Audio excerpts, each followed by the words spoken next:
Hello বন্ধুরা, নবমীর দিন সকাল সকাল বেরিয়ে গেলাম শ্বশুরবাড়ির উদ্দেশ্যে। উলুবেড়িয়া যাওয়ার পথে একটি দুর্গা মণ্ডপ চোখে পড়ল।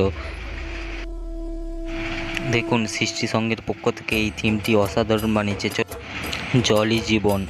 চলুন ভেতরে প্রবেশ করা যাক। ভিডিওটি শেষ পর্যন্ত দেখতে থাকুন, আশা করি ভালো লাগবে।